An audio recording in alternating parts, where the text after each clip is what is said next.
So today's sutta, two suttas actually, are Anguttara Nikaya 668, which is translated as enjoying company,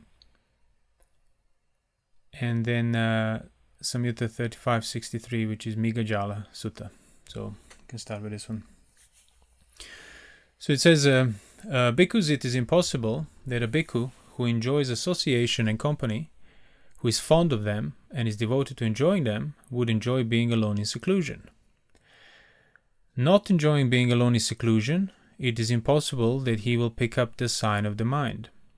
Not picking up the sign of the mind, it is impossible that he will fulfill the right view. Having not fulfilled the right view, it's impossible that he will fulfill the right composure. Having not fulfilled the right composure, it's impossible that he will give up the fetters. Having not given up the fetters, it's impossible that he will realize Nibbana. And then the converse is that it is possible that a bhikkhu who does not enjoy association and company, who is not fond of them and is not devoted to enjoying them, would enjoy being alone in seclusion. Enjoying being alone in seclusion, it's possible that he will pick up the sign of the mind. Picking up the sign of the mind, it's possible that he would fulfill the right view. Having fulfilled the right view, it's possible that he will fulfill the right composure, and having fulfilled the right composure, it's possible that he will give up the fetters. Having given up the fetters, it's possible that he will realize Nibbana.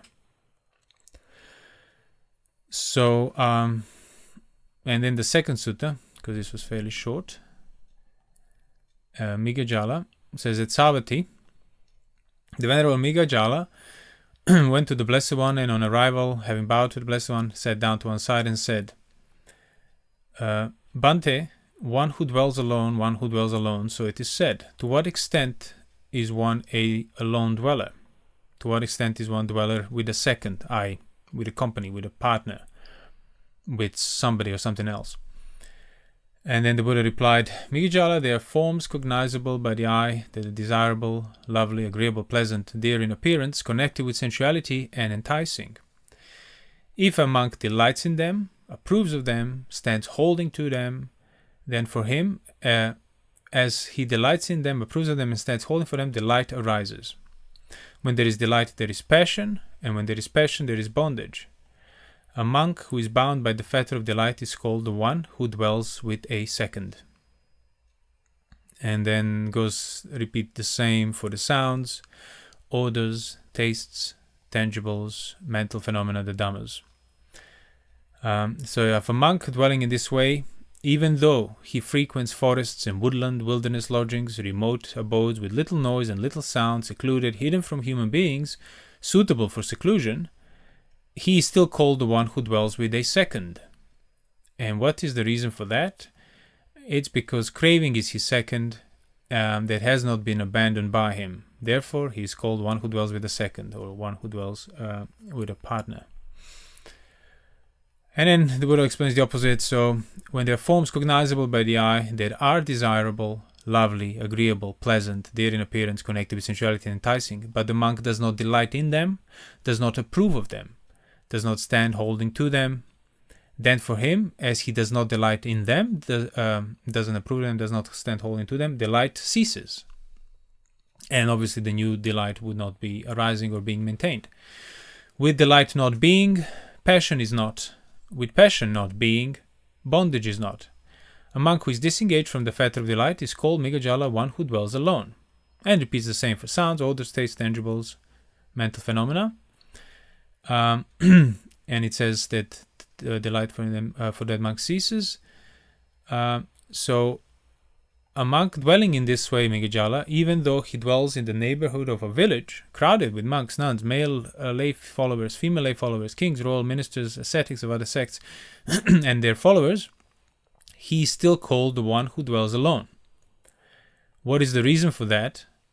Because craving is his second, and that craving has been abandoned by him, therefore he is called the one who dwells alone.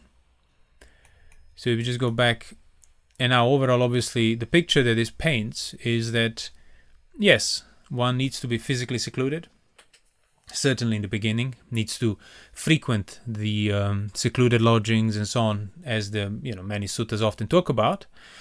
But obviously, fundamentally, that in and of itself will not do the work of actually uprooting the the companion, the partner, the second, the root of all the problems. So it's like frequently secluded dwellings, learning how to delight in seclusion, learning how to find that peace in seclusion. It's absolutely a necessary step, so that then one can really look closer towards things that Migajala Sutta describes. So towards one's own delight, towards sight, sound, smell, taste, touches, thoughts, whether one is, as it says here, whether one approves of them, stands holding to them. Because that's the attitude that one inadvertently automatically cultivates when agreeable things are experienced through the five senses and the mind. So that's the point here in the sutta, is to recognize that so there are forms cognizable that are desirable, lovely, agreeable, pleasant, dear in appearance. They're sight, sound, smell, taste.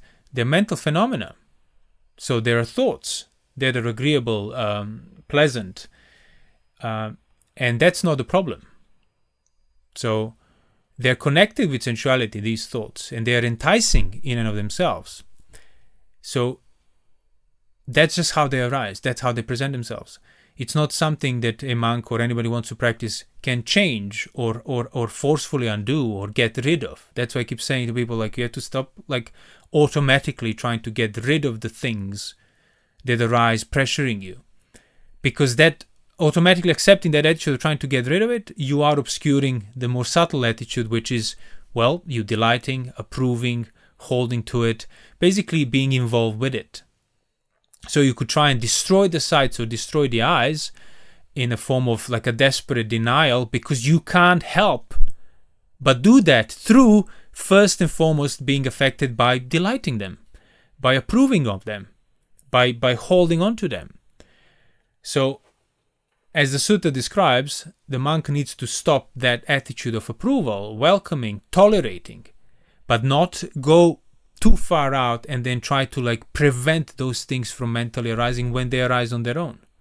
Sight, sound, smell, taste, touches. I mean, you can try controlling it, and of course, in the beginning, yes, of course, you should withdraw yourself from the bombardment of your senses.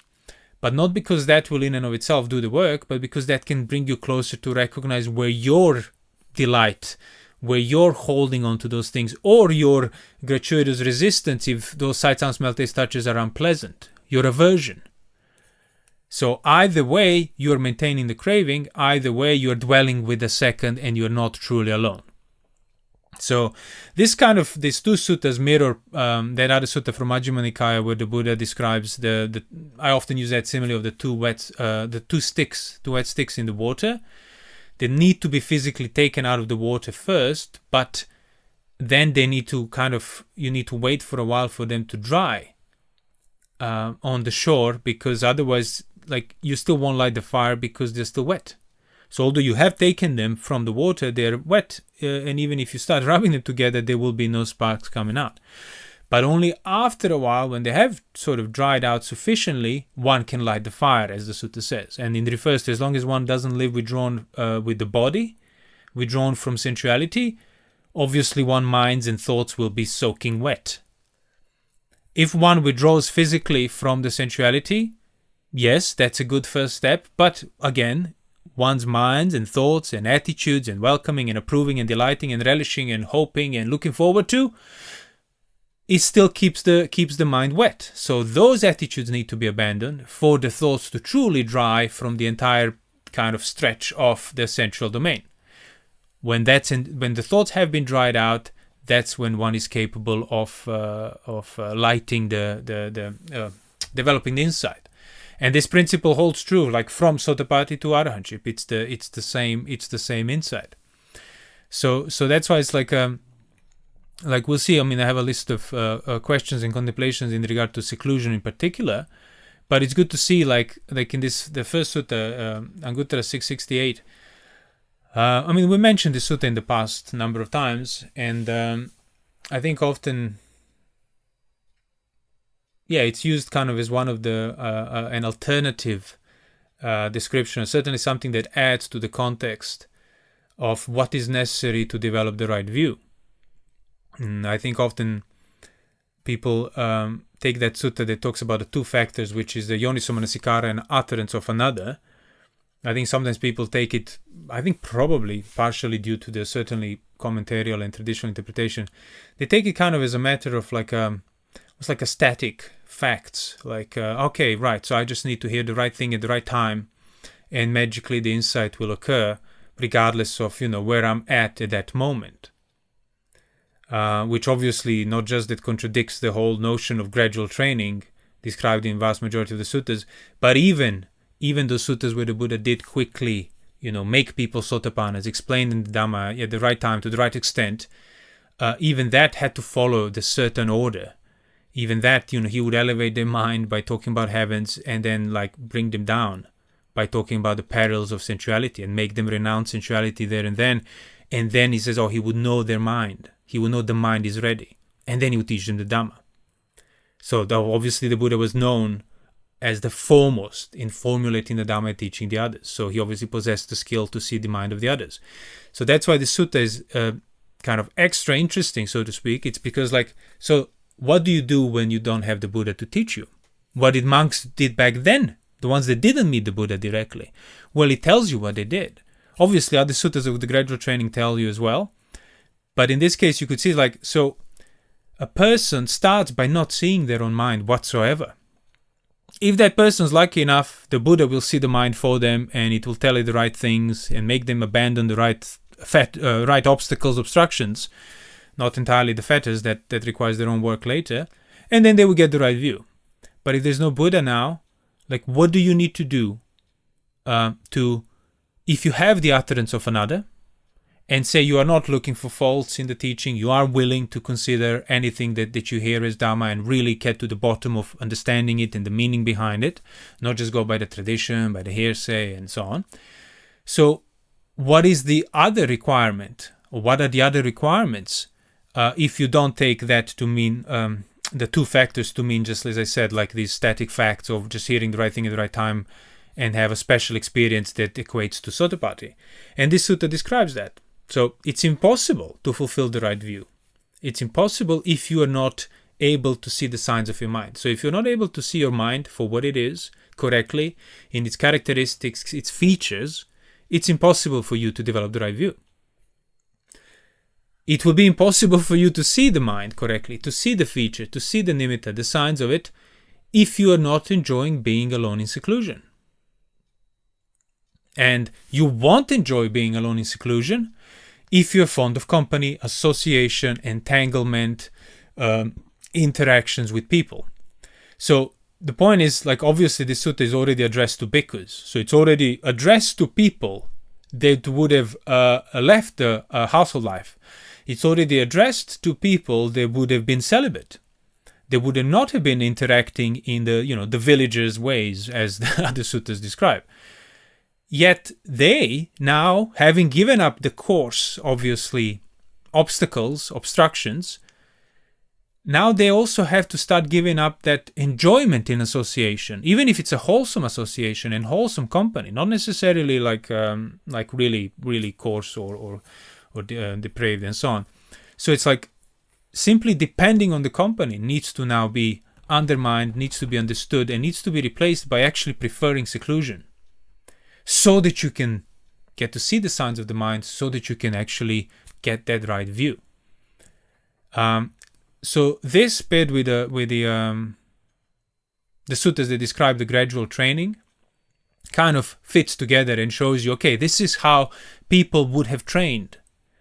People that, as I said, they were not guided directly by an arahant or by the Buddha, heard some instruction here and there out of faith, decided to go in that direction, and sometimes even maybe didn't even have like not even hundredth of what we have today in terms of the texts and instructions, yet it was enough for them to develop the right view and to become arahants, because obviously they were doing the work being withdrawal from the coarse impurities, and even in a household life, again, you could do the same, follow the same steps and what these suttas describe.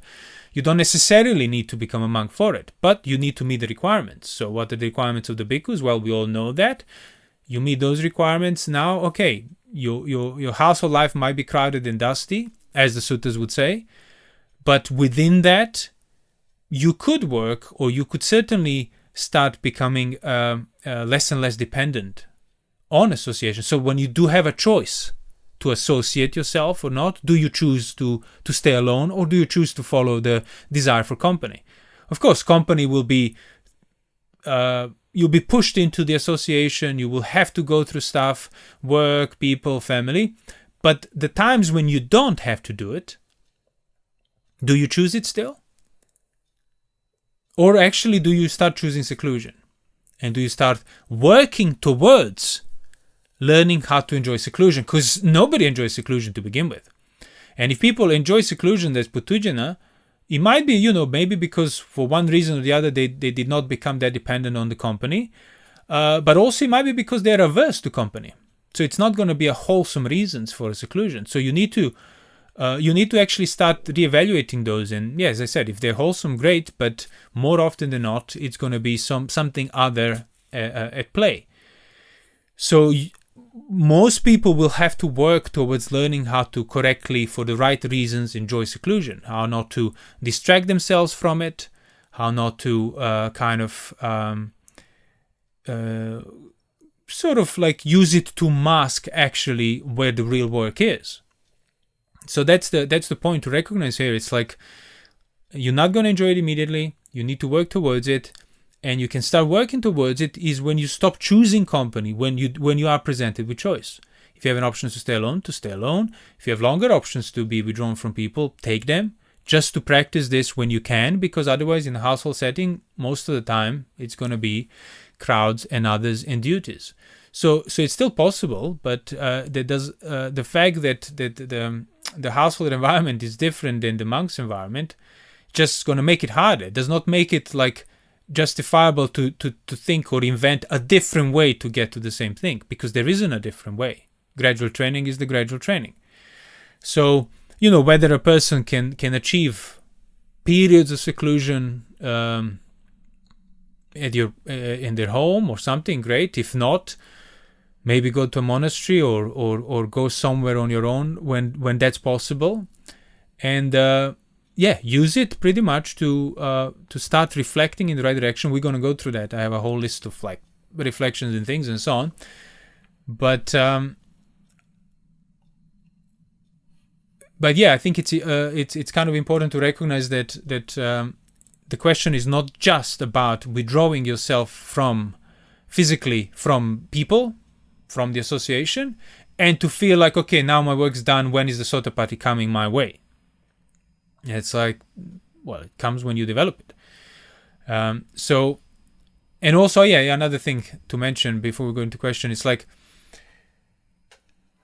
when it says seclusion, so like, say you begin with a seclusion, you begin by withdrawing yourself from the company. Not necessarily, you're not on the level of like still discerning all the attitudes of delighting towards the prospects of sight, sound, smell, taste, touch, is what Migajala Sutta talks about. But you're just working on physically being withdrawn and then living with yourself for that period of time. That's important to recognize. So when you're withdrawn into that seclusion, it's kind of easy to fall into a trap of then doing the practice for the sake of basically of obscuring the discomfort of seclusion. So finding things to do, reading the suttas, studying or meditating or doing techniques often become a thing that you do so that you don't have to be alone with yourself. Or more precisely, you don't have to be alone with your mind. And that's basically means you're not in seclusion. You're distracting yourself.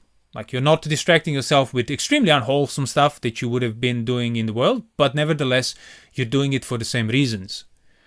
So that's why when you have to recognize that when you're in seclusion, when you want to develop that seclusion, of course, it's not going to be perfect, Sure, if you need to read something, but you need to recognize that all of that has to lead to the point when you can abide in seclusion, not have or need anything to do, and be fine with yourself and not lose the sight of your mind, the signs of the mind.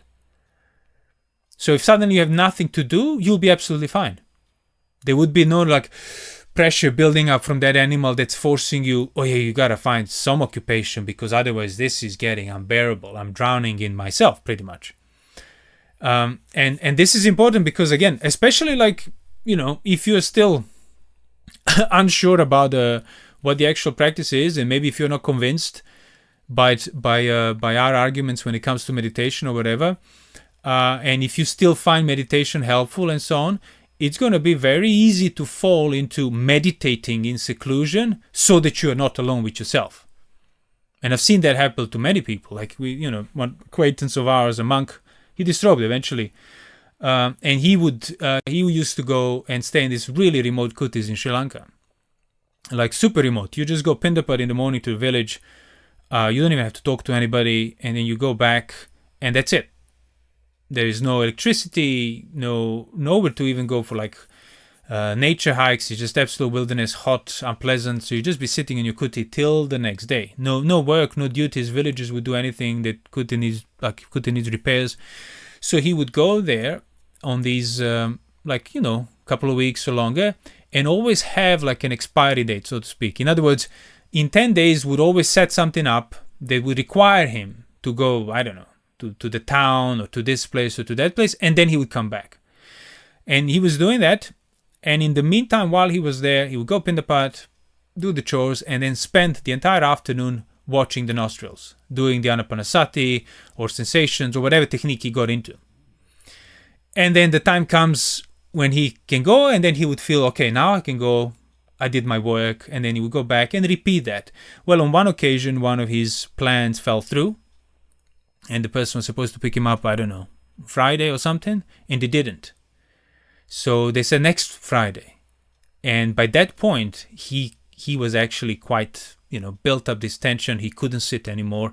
So just the thought of having to spend another day meditating was just filled him with anxiety.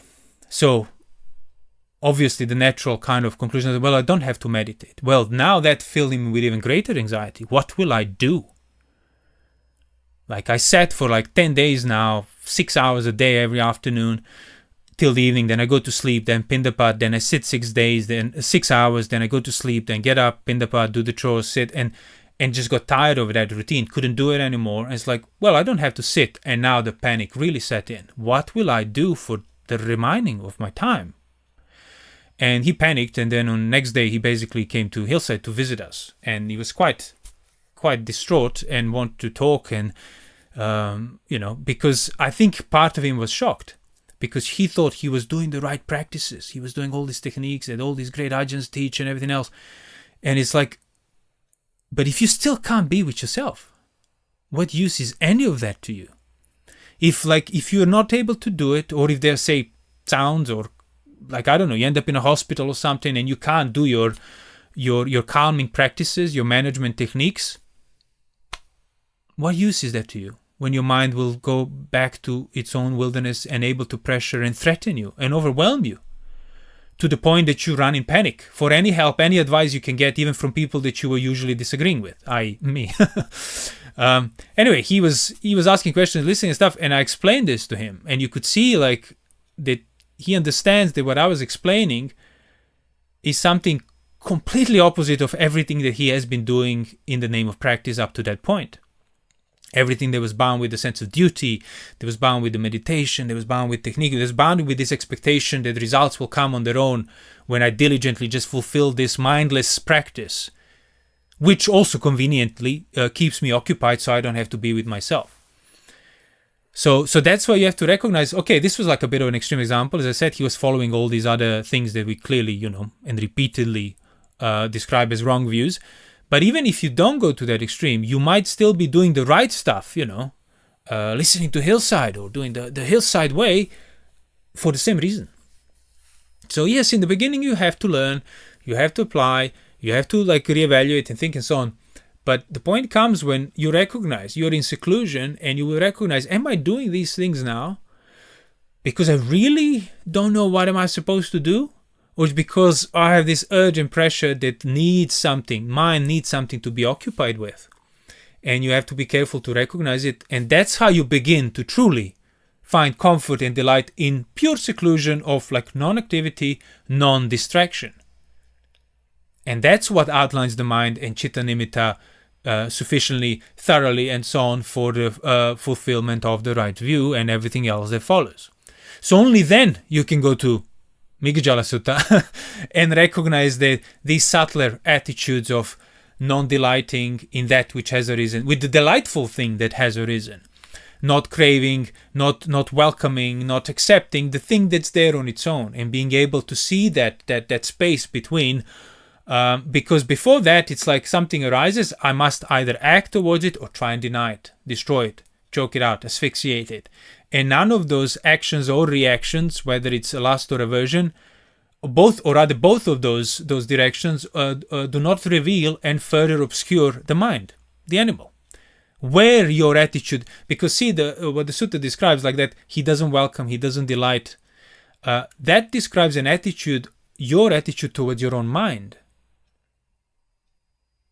And that's something that's not seen for as long as you're engaged positively or negatively with sight, sound, smell, taste, touches, and thoughts. So that's the whole point of being first withdrawn, not distracting yourself so that the mind can like be seen, can reveal itself. And then you could basically start learning, as I said in other talks, how to talk to it and so on. So, so then I did write down like a list of, say, like, somebody who is trying to develop seclusion, again, layperson or monk, doesn't really matter. You don't need to wait until like I can start looking at my mind or looking for my mind or trying to discern my mind only when I can be alone. It's like, no, you start doing that all the time. It's just that the actual periods of physical seclusion will be necessary to discern those signs correctly. But obviously, if you have not already been working in that direction, no amount of signs will magically reveal themselves on account of you just being alone suddenly. So if you want to start working in that direction, the point is to start pretty much undermining the attitudes that are keeping you bound with association, with the need for association and company, finding safety in those things. And that's like, again, no magic pill, no magic technique. He has to just start drilling, questioning, contemplation and reflection until those attitudes are sufficiently undermined and redirected and emphasized elsewhere towards seclusion and withdrawal from those very things that obstruct the right view. So it's like, I was asking, so when you seek company, say you find, again, you can't help it. You can't help but want company. But when you do so, instead of just taking it at face value and seeking company, start asking yourself certain questions. Start revealing more about that attitude, that kind of pressuring mood behind. So when you're seeking company, why are you doing so? What are you trying to get rid of? Obviously, you're going to get a relief, some form of relief by seeking company. But relief from what? What is it that you need to be relieved from? Obviously, you'll see the answer to all of this. It's your own mind. And that's why, again, seeking company obscures the mind. Obscure the mind, no Sottapati. So you stop seeking company, or rather, you're seeking company because the pressure of your own mind is something you want to be relieved from. Like, the animal is unpleasant. Allowing it to be closer to me, it's even more unpleasant. So let me just distract myself and postpone and procrastinate and, I'll deal with it later. And unless you start questioning that attitude, it's never going to disappear magically on its own. So you need to start bringing it up whenever you desire company, want to choose the association and distraction through the means of others. You actually don't act out upon that and start questioning and revealing what is the underlying thing that I'm trying to relieve myself from. And why is it a problem? Is it really that unpleasant? I mean, if it is, that's it. Again, that should be a reason for concern. It means I'm unpleasant to myself. I can't live with my own mind. I need others. I need association. I need company. I need connections, because otherwise I cannot live with myself. That should be the most concerning thing to everybody. So then, say on the other hand, there is no company. There is no option for company. You just happen to be alone, nothing to do. what's the underlying tension like beneath that? Is there like a building up of restlessness? Is there like a discomfort that's pushing you? Yeah, I must do this, I must do that, I must occupy. And again, don't take it for granted. Ask yourself, okay, so this is factually what I'm feeling, this is factually what mind is pushing me towards, but I don't need to act upon it. I don't need to automatically distract myself.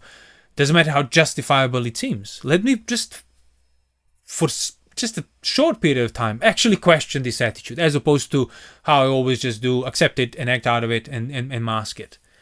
So what is it that I'm trying to run away from if I seek things to do when there's nothing to do? And then let me not do it. Let me just sit with this. See how far it will go. See what other things will mind start throwing at me as a result of it. And like, that's the true meditation, really. Then obviously you could say you're doing all of this now. Then another line of reflection you can have is like, so can I remember, can I recognize the actual peacefulness, or at least some aspect of when I was alone, not distracting myself with duties or actions and so on, not choosing company, overall doesn't feel right, doesn't feel pleasant, I am pushed and pressured to, boredom is building up, but is there any aspect of that I could recollect or kind of reevaluate and actually recognize it as agreeable? Overall, yes, it's not going to be agreeable, not in the beginning, but are there any aspects of it that I could factually say, oh, but no, that was actually agreeable. That I do prefer that aspect. The fact that, yeah, when you're alone, okay, well, you don't have to deal with others in that sense.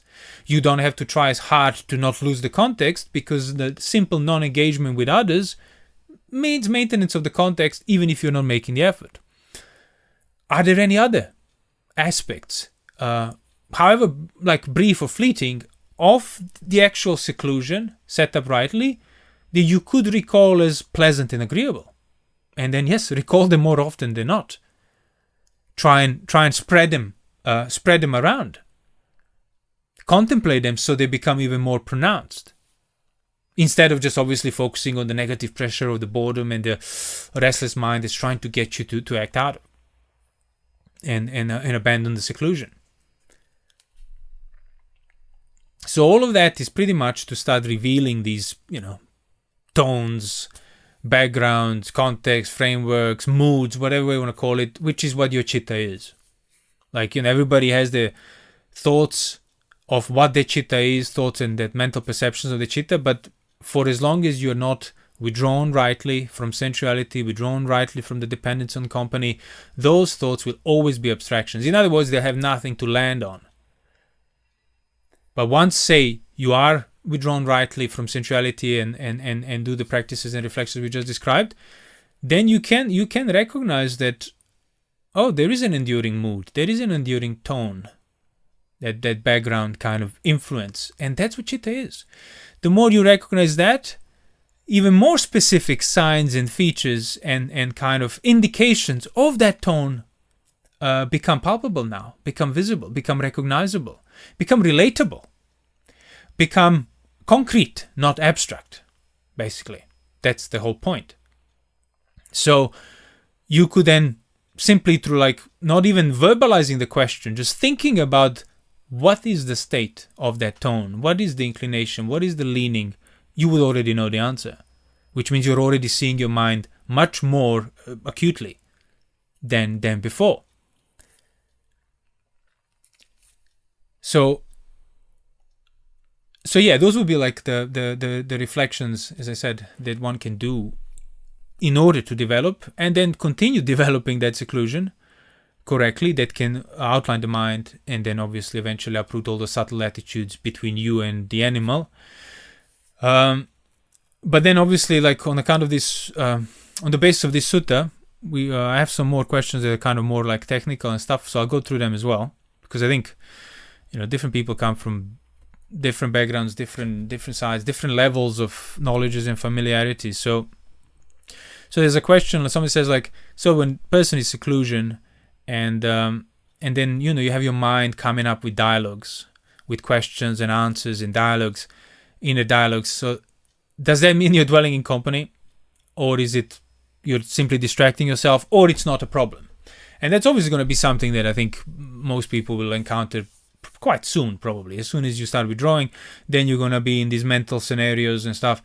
And the point is, you have to kind of recognize, is there pressure behind those dialogues? Is there like a certain kind of necessive imperative, like I must finish this dialogue in my mind, that is forcing you? Then basically, yeah, like you will be distracting yourself with it.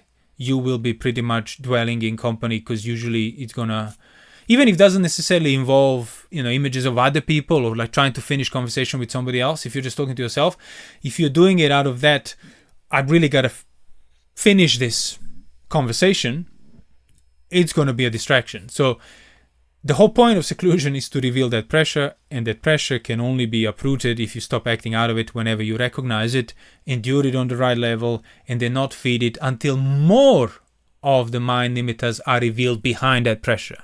Because every pressure there hides the mind. So more pressure hides even more of the mind, like full-on blown pressure of sensuality, acting out of sensuality will really obscure the mind.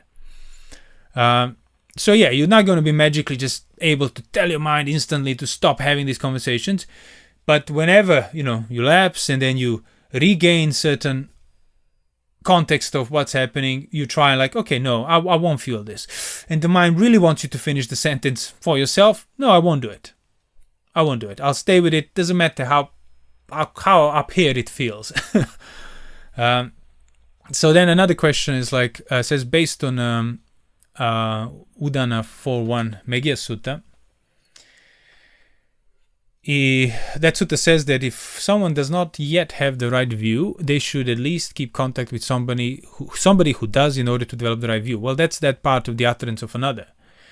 Obviously, if you are in a position to be instructed by somebody else who has developed the right view or more, yeah, of course. But even then, the time will come where you have to do the work.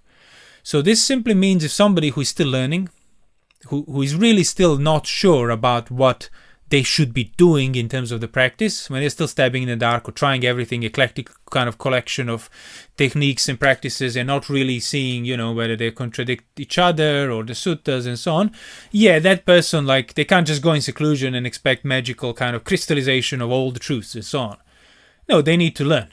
They still need to learn. They still need to ponder, reevaluate, use their intellect to kind of remove as many obstructions of the views as possible. So that's what this sutta refers to, the Megya Sutta.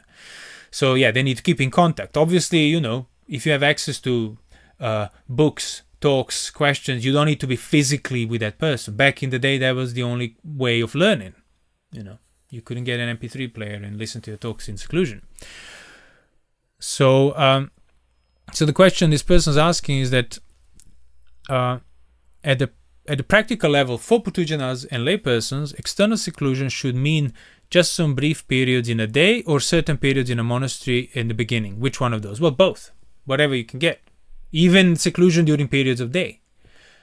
To the point to learn how to then not distract yourself when there is nothing to do, and really see these kind of undertones that are generally pressuring you throughout the day, set up these directions for your actions, for your cravings, for your neuroses, anxieties, all of it. And they're always there known, but they're just obscured. So that's why in seclusion you will be revealing that by not practicing distraction and by not kind of, as I said, falling back into the dependence on company and so on, and having something to do. So the second question was, how does one know whether particular sutta is for putujanas or noble disciples? I mean, some suttas are clear, but some suttas are not so clear. So, well, you could just safely assume that unless the sutta clearly says and talks about non-dhamma, as in like rebirths in heavens and how to look after your wives and family and be a good businessman, those are for putujanas and have nothing to do with the practice. The ones that deal with the practice, unless it specifically says that whether, putujana, whether householder or a noble disciple, this is what they should do, you should assume that it's all already taught to somebody who is either sotapanna or at least meets the requirements for, as we just described. seeing the signs of the mind, which is the prerequisite for Sotapaddi and so on. In other words, like have withdrawn themselves from the physical engagement with sensuality, acting out of will, and live restrained by the precepts. That's obviously doesn't mean that you shouldn't try to understand those suttas. I mean, the whole point of studying any and all suttas is to understand the core principle behind the practice, which is how you will stop being a Putujana. But obviously, if a Putujana who is not withdrawn, doesn't keep the precept, is not celibate, does not practice, learn how to become how to delight in seclusion, no amount of study in and of itself will make you understand the principle of the Dhamma. So the prerequisites need to be met. If you meet the prerequisites and really fortify yourself in those prerequisites, you still need an external instruction, i.e. the right instruction. But factually, you will need a lot less, because you would have removed a lot of dust from your eyes, as the suttas would say. That's why the Buddha had a preference in the beginning to teach those people they were closest to understanding, because saves him time, saves him effort, saves him the hassle. They already did the work of withdrawing themselves and pretty much training the mind in many regards, many respects. He just needed to like straighten a few things, and it would all fall into place because they did 90% of the actual work.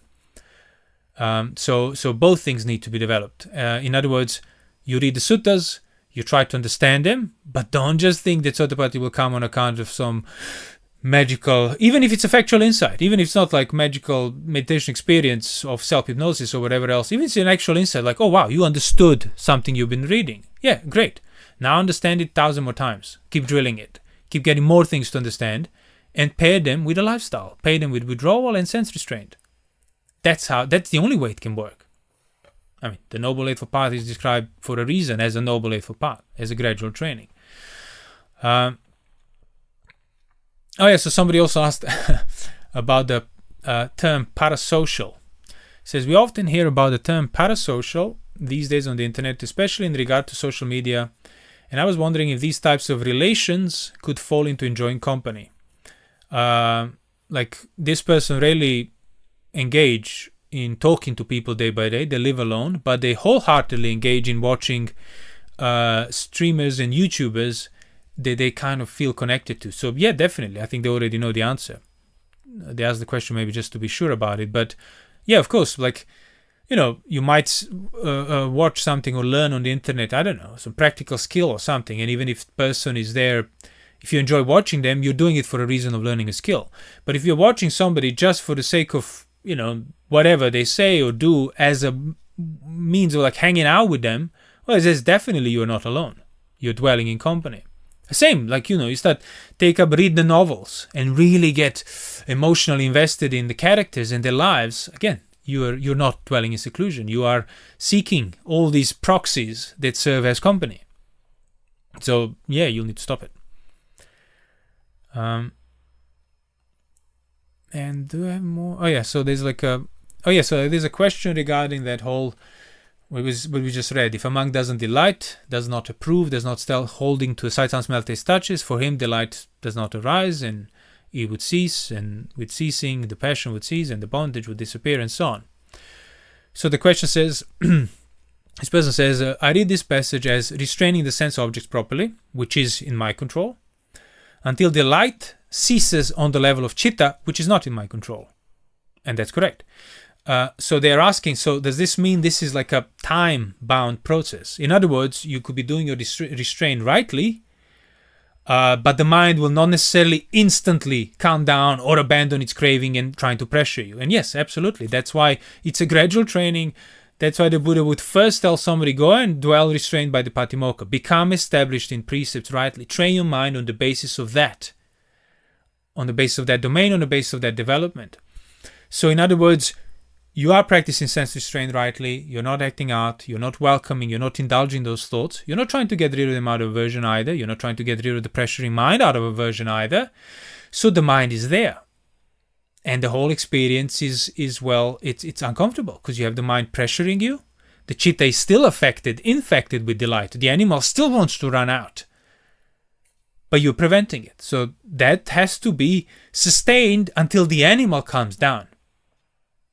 Not until you decide to give up and open the gates. So how long does that take, that time-bound process, how long it will actually last? Well, you will only know in hindsight once the animal has calmed down. You might calm down quickly if for whatever reason you didn't have that much dust in your eyes, but as I said today, that's highly unlikely. Most of those people would have already become arahants by now. So the point is to recognize, this is within my domain of what I can actually do, or rather not do, and sustain that. And now I have to patiently endure until the animal calms down. I mean, all the similes about the elephant and the thoroughbred horse and getting the elephant out of the wilderness and tying it down. And then, you gotta wait until it stops kicking, screaming, urinating, defecating, threatening you. And when it comes down, it's like, okay, now we can learn how to communicate directly. Any other allowance is a compromise. It's basically allowing the wilderness, and there will be no training, basically. It will not respect you, as I said before. So it's going to feel like the state of chitta, and your, say, imposed restraint, not acting out, will feel, discrepant, will feel incompatible. So Chitta wants you to act, animal wants you to give it what it wants, so to feel compatible again, because you are basically following its desires. So initially it has to feel incompatible, it has to feel like at odds, until the Chitta comes down, not until you give in. There's not a way. And that's like the establishment in virtue. That's going to be Sottapatti. If you truly calm your Chitta down rightly, within that setup, that is being established in virtue. Not anymore depending on the external notions of duty and so on and everything else that follows. So that equals Sottapatti. That equals thorough familiarity with signs of the mind, because you've been pressured by it for so long without giving in, without opening the gates, without letting the elephant go back. So once somebody is seeing the mind,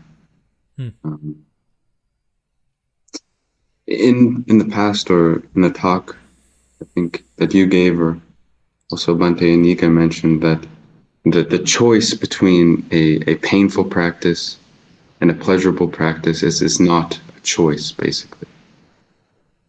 Yeah, exactly. It's basically choice to practice. Whether it feels pleasant or unpleasant, it's not up to you to decide. Right. And so it seems quite reasonable, before one can communicate with the mind, that it's just going to be painful. But maybe would you permit that once one can sort of communicate with the mind, that if they emphasize, for example, those contemplations, the body contemplation, the death contemplation, is going to be evoking more pressure versus, let's say, one who's sort of establishing renunciation and sort of allowing the animal to enjoy its non-agitation and maybe emphasizing that aspect. Yeah, exactly.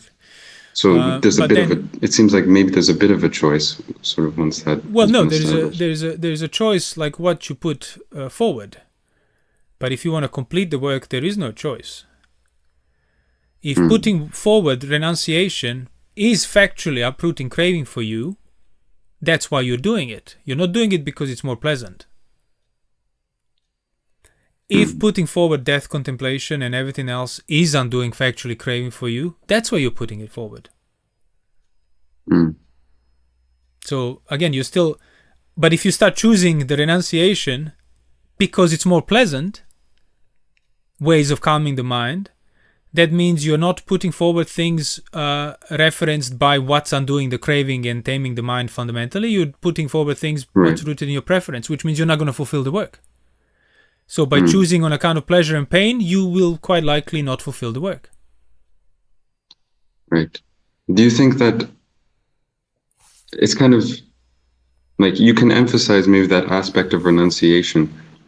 What I'm sort of getting at is that if you sort of, I think maybe this comes back to something else you said, like you have to know the time when to evoke those more difficult contexts. Yeah, exactly. Because and that's the thing, if you want to calm the mind down, if the mind is too agitated, you calm it by talking to it rightly, because you would have already learned some communicating skills.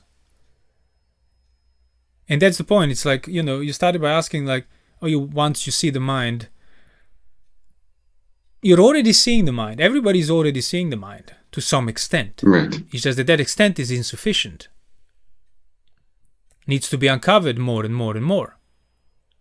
It's not like, oh, I have no idea or even a glimpse of what the mind is or could be. Right. Because as I always did in those earlier videos back in Sri Lanka, those kind of direct interrogations, it was like, how are you feeling right now? What is your mood? You already know that. It's just you overlook it. You start emphasizing something else due to the pressure of the very mood.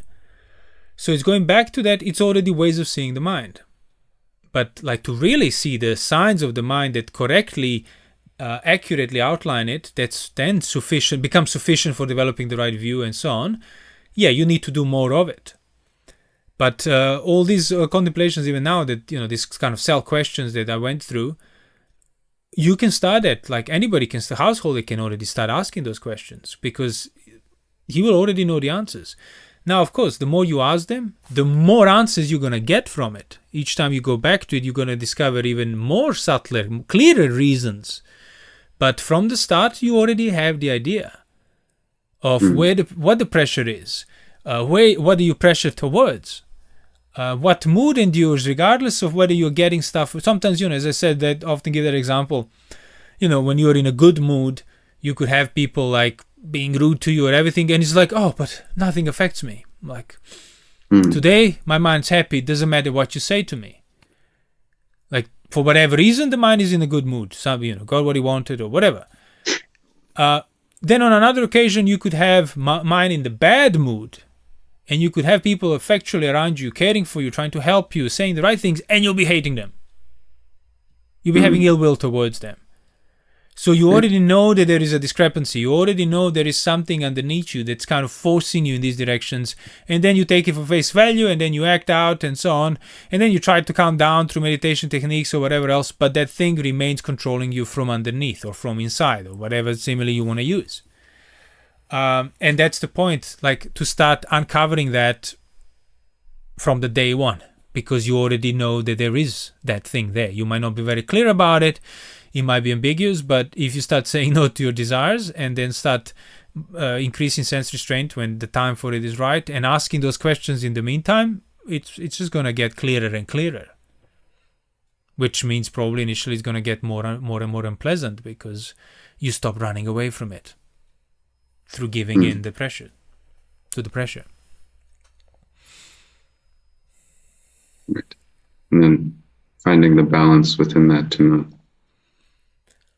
then go the other direction of like increasing the pressure. Yeah, exactly. For the sake of it, kind and of that just will also come out of that. Agitating the animal. Yeah.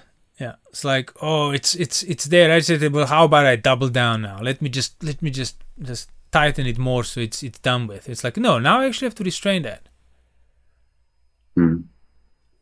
Sort of picking up the signs of how it can be calm. Yeah. Wholesomely. Yeah. Picking up the signs that when it's too tight, you should not be tightening it more. And not feeling, but my duty, but the sutta said this. Is like, suttas can say whatever you want. You know exactly why you would be doing it there and then. Right. And it's like, it's now kind I of won't interesting. feel It's like the animal is sort of doubling down on itself. It's like it wants you to like harm it.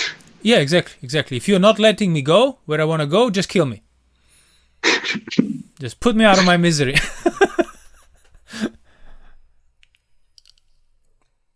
And so I was wondering if you could talk, well, maybe somebody can hear this and sort of like, it sort of almost starts to sound like management a bit. Like, you talk to the mind and then it just drops the pressure and then like you sort of, Yeah. It can sort of lean that way and just, I don't know. I wanted to hear your thoughts about that and, the difference between that. Like, again, as I said, you won't be able to avoid management. What's important is to not fall into a view that management is the practice. So you know what the goal is, and you're trying to do it as accurately, as correctly as possible, which is not going to be possible from the start. In other words, doesn't matter how accurately you try to do it, you're going to be doing it for the reasons of management. But at least you are aiming at the right thing. That's the point. So it's going to be always a mixture of a bit of, there's like 10% of it is right, but the 90% is management. Sometimes it's going to be like less management, more accurate. Sometimes it's going to be all management. And that's how you work your way through it, when you know that fundamentally you don't want to have to do anything for you to not suffer. Right. That's the goal. And you don't obscure that goal. You don't say, no, that's not the goal. The goal is always do the right thing. When the mind is like this, I do this. When the mind is like that, and I'm fine with it. I'm happy with it. That's why you will never then abandon management. So, but if you know that that's not the goal, then of course everything you do is going to be like, as I said, mix a bit of management, a bit of this, sometimes more, sometimes less. But your aim is to reach to develop to the extent whereby you won't have to do anything. I don't even have to talk to the animal. I don't even have to issue any commands to the dog, to my dog. It does the right thing. In any circumstance, it does the right thing by not doing the wrong things. Right. So the communication is not, or it's based on the understanding that it's like to uproot it, not to just constantly playing with the mind when it moves. Yeah. It's like, it's to teach it to not move in the first place. Exactly. Then that's already the fundamental message, and there is no more communication necessary. It will know for itself, and you will know that it knows for itself. And that's why you will be liberated, completed the task, nothing else for you to do, as the sutras describe in Arahant. So it doesn't even have to talk to the mind anymore, ever again. Contemplating, conceiving. So thinking about, for example, earth, and how that finds a footing through the direct attention or sort of subjection. So I was kind of wondering about this, like there's the conceiving, and through the conceiving, it's like that phenomena finds a footing into, it's like you have a relationship, there's like a subjection created through. But before you go too far, what's the basis for conceiving? The image, or vidya, with the image. No, I mean in a sense, what's the reason that conceivings are there? So you could say, elements find footing because of the conceivings, but because of what the conceivings are there? Are the conceivings something you just do? Something you can switch on and off or something? Right. I would maybe to bring it more on the level of like pressure, I guess. Why is the pressure there?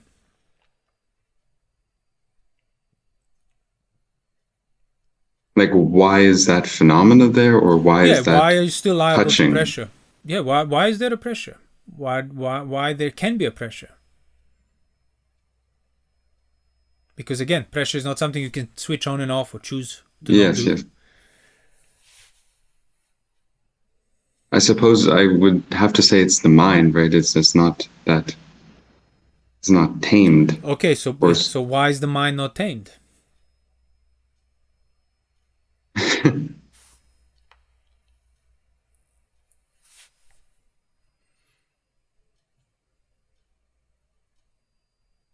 Do you play part? There's not like a direct. Do you play any part in the your actions? Untamed mind, your actions. Ultimately. So we just did what many suttas would do. You start with a question, and then by questioning the right thing, you come to the actual thing that you do. Yeah. So how does the earth find a footing in me? And it's because of the conceivings, because of the pressure, because of the wild mind, because of my actions. Therefore, you conceive earth because of your actions. You conceive in earth, from earth, apart from, because of your actions. By body, speech, and mind. Mm-hmm. So now somebody can take that like a commentary and study the list and create an abhidhamma around it. Or somebody can actually start, okay, what actions? Let me not perpetuate those actions anymore. Right. Let me undo the conceivings. Sure, the time will come later on where maybe you can directly, not conceive earth in earth and have that subtle movements very familiar with, but 99% of that is the actions by body, speech, and mind. The 3 layers, which is what maintains the whole pressure, craving, conceivings are all symptoms of actions rooted in ignorance, basically. That's it. Interesting. Yeah, that's a good way to, let's say, look at it, because it seems that I'd want to say the untamed mind pushes for that ioniso in the first place. Yeah, wants to maintain itself. Yeah. That's why you go with the flow, with the grain. Yeah. So you have to start going against that very grain. And that's actually where the undoing happens. I think I remember there was a talk where you sort of did this exact thing. But one of the monks, I think it might have been Nyanamoli, sort of was talking about, the conceivings and sort of, it might have been in the wild animal series, I'm not sure, but basically you just brought it down to why are those conceivings there in the first place? And it's like, it is those actions that are perpetuating the conceivings. It's not like you undo the conceivings. It's kind of important, like even when you know that, it's important to remind yourself of it, or to be reminded of, because see, it's like when there's like an acute pressure to think about resolve conceivings or this or that, or wrap your head around it. You kind of know, oh, okay, there is pressure that I have learned now that I shouldn't act out of, but this justifies it. Yeah. So you still choose to put that which you should put first, you put it a second, and it justifies it, I'll deal with this. And it's like, oh, that's why even if you get the right answer, quote unquote, and write the right paper on conceivings, you're making it worse. Exactly. Or at least you're certainly not making it better. You're not going to be any closer to uprooting conceivings, because you still very much, when the choice is presented, you choose to act out of pressure. You choose to give into it and follow it. Right. The mind is asking you to re-clarify it and get the answer, and like that pleasure it's sort of seeking from the sort of contemplation, and that's the insight, and etc. You're very right. That's a good point. It is a very blatant thing. It's just like you sort of, it's basically sensuality anyway, right? It's just that. Well, fundamentally, the central being the central domain, the extent of the craving determines that, But also, see, you start understanding it like this, and then it becomes a lot clearer how there were people in the suttas that were literally just told, whatever you know, it's rooted in passion, don't do it, this passion, follow it, and that's it. They went to seclusion and fulfilled the goal of the Buddha's dispensation and became arahants, and that's it. They actually stuck to it.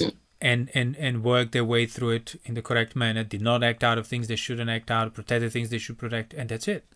All of everything else that Buddha talked about, all these symptoms and stuff, fell off, never to return. It's quite interesting.